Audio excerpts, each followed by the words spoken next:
로스앤젤레스 구도 발표를 맡게 된 녹색자원연구소 연구원 조주입니다. 로스앤젤레스, 그러니까 이 연구 그린 뉴딜의 도시형 그린 뉴딜에 대한 연구가 저희가 지금 계속 진행 중이고, 최종 보고서는 아마 1월 말쯤 나오게 될 것 같아요. 그때 최종 보고서가 나오면 좀 더 이제 풍부한 내용을 담을 수 있을 것 같고, 그때는 아마 로스앤젤레스의 그린 뉴딜 정책이 어느 정도 예산이 각각 그렇게 배분되고 있는지까지도 한번 보려고 하고 있습니다. 일단 로스앤젤레스에 대해서 잠깐 말씀드리면, 저는 사실 이 조사를 하기 전까지 로스앤젤레스라는 시에 대해서 잘 몰랐어요. 제가 이 자료들을 쭉 보면서 깨닫게 된 거는 로스앤젤레스에는 홈리스가 굉장히 많다. 그리고 식수의 문제를 고민해야 될 정도로 미국 내의 어떤 그 식수 문제가 좀 심각한 것 같다. 그리고 우리나라의 서울시는 굉장히 대중교통이 잘 되어 있는 편이구나.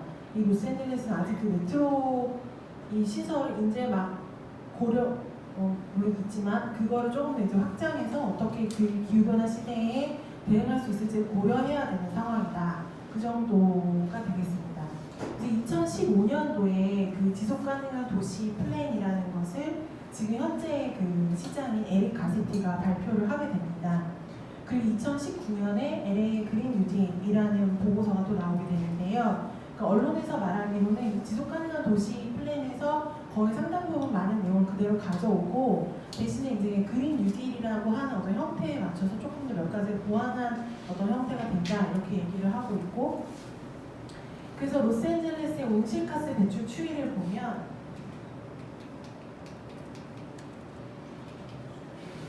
지금 이게 이제 온실가스 배출 추이인데, 건축 부분에서의 온실가스 배출량이 가장 많고, 그 다음에 산업 부분, 그 다음에 수송, 그 다음에 쓰레기 부분, 이런 부분에서 온실가스가 배출이 되는데, 2015년에 배출을 이런 식으로 감축하겠다라고 냈던 계획보다도 훨씬 2019년은 더 많이 감축한 시나리오를 가지고 내고 있고, 그 중에서도 특히 건축 분야의 온실가스 그리고 수송 분야의 온실가스를 많이 줄이겠다라고 계획을 세우고 있습니다.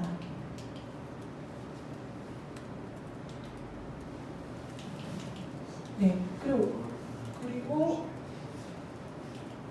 로스앤젤레스 같은 경우에는 주택 가격이 굉장히 높다고 합니다. 월세가 거의 한 2,300불 정도, 한 중간 정도 아파트 규모가 2,300불 정도라고 하니까 상당히 높고, 그리고 전체적인 생활비가 그것 때문에 많이 높아져서 노숙인 문제가 굉장히 심각한 문제이고, 2019년 기준으로 36,000명 정도고 전년도에 비해서도 16% 정도 상승했다고 하고, 이 노숙인이 젊은 층도 굉장히 많고 가족 단위도 많고 노령층도 많고, 그런 것 때문에 이 홈리스 문제를 해결해야 된다는 부담이 LA시로서는 굉장히 크다라고 할 수 있고요.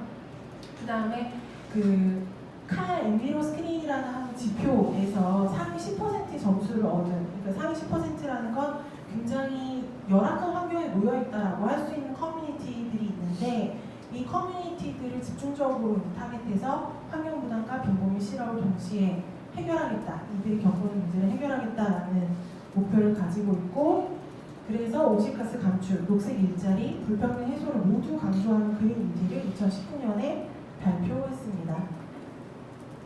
그래서 이게 이제 한눈에 볼 수 있는 목표라고 할 수 있고요. 전기 버스를 2030년까지 100% 다 전기로 움직이는 교통수단을 바꾸겠다라는 거고, 그린 일자리를 40만 개 2050년까지 만들겠다라는 거고, 물은 100% 재활용하고 그런 계획들을 가지고 있습니다.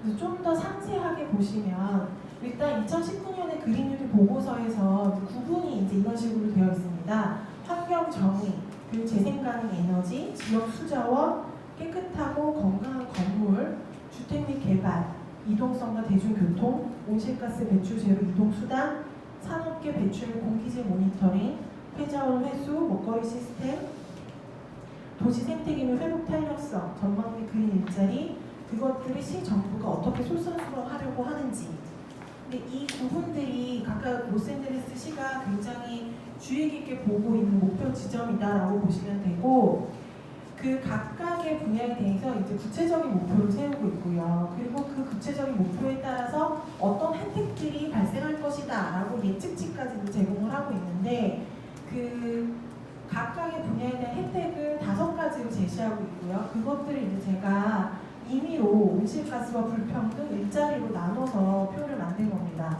그래서 혜택은 일단 기후변화 완화, 회복 탄력성의 증가, 접근성 및 형평성의 증가, 건강 및 웰빙의 증진, 경제성의 향상. 경제성의 향상이라는 거는 어떤 구매 가능한 수준으로까지 경제성을 끌어올리겠다라는 얘기인 거고요. 양질의 일자리, 노동력의 개발, 경제적 혁신, 이런 목표들을 가지고 있습니다. 이런 혜택을 주겠다라는 목표고, 그것을 저는 이제 이렇게 묶어서 온실가스, 불평등, 일자리라고 표를 만든 거고요.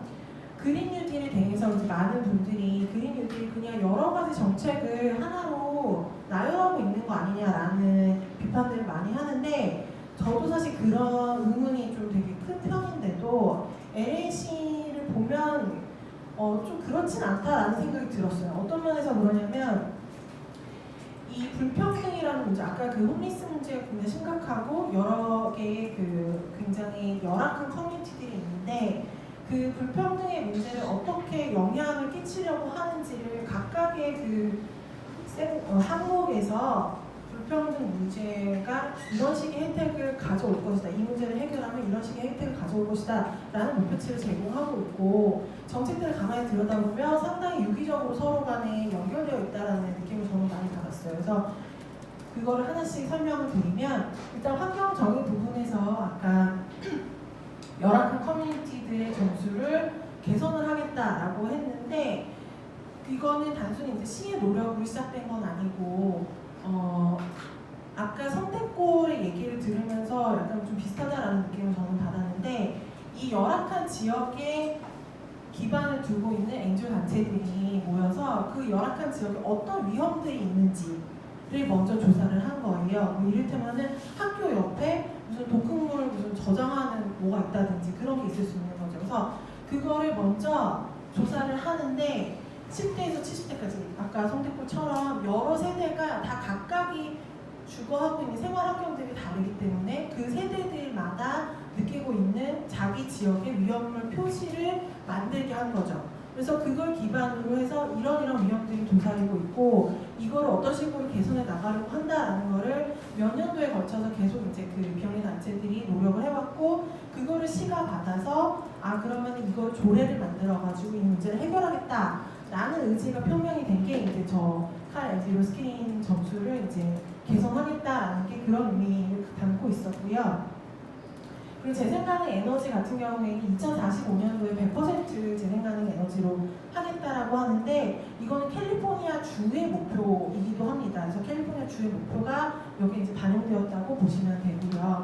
지역 수자원은 모든 폐수자원을 100% 재활용할 거고, 수자원의 70%는 지역에서 조달을 할 거고, 그리고 여기 보시면 잘 안 보실 텐데 음수대를 설치를 하겠다라고 하는 게, 그 아까 얘기했던 빈곤 커뮤니티 같은 경우에는 지역 수자원, 안전한 수자원에 접근하는 것도 약간 어려운 그런 지역들이 있는 것 같아요. 그래서 그런 지역들을 고려해서 음수대를 어떻게 설치할 것인지, 그 지역들이 어떻게 안전한 수자원에 접근할 수 있는지 그런 얘기들을 하고 있고, 깨끗하고 건강한 건물 같은 경우에는 모든 신축 건물의 탄소 배출을 2030년까지 제로로 만들겠다.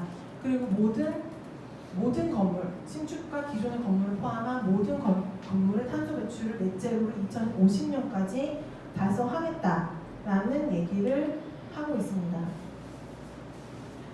그런데 이제 그 얘기가 이제 뒤에 가서 어떻게 그 빈곤층과 어떻게 연결이 되는지, 혹은 도시 회복 탄력성과 어떻게 연결이 되는지, 재생가능 에너지 어떻게 연결이 되는지가 조금씩 보이는데요.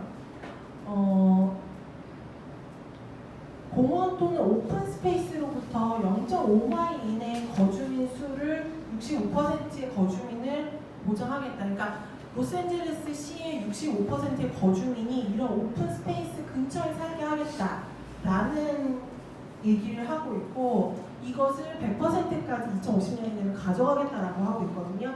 저는 이게 이제 불평등을 해소하려는 노력과 연관이 된다고 생각을 하고 있고, 근데 이제 전망의 일자리는 약간 좀 불투명하다. 저는 그렇게 생각을 했습니다. 2050년까지 40만 개 일자리를 만들겠다고 하고 있고, 자기네들 2013년부터 지금 3만 5천 개 그린 일자리를 만들어 왔다라고 하고 있는데, 제가 아무리 통계를 찾으려고 해도 사실 어떤 일자리인지, 어떤 일자리를 구체적으로 만들겠다고 하는지는 좀 찾기가 어려웠어요. 그래서 이 부분은 조금 앞으로 많이 지켜봐야 되는 부분 같은데, 일단은 녹색부문 투자, 민간 투자를 많이 유치하겠다라는 의지 정도로 저는 읽으면 된다라고 생각하고 있고, 이런 얘기들이 이제 시 정부가 솔선수범해서 하려고 하고 있습니다.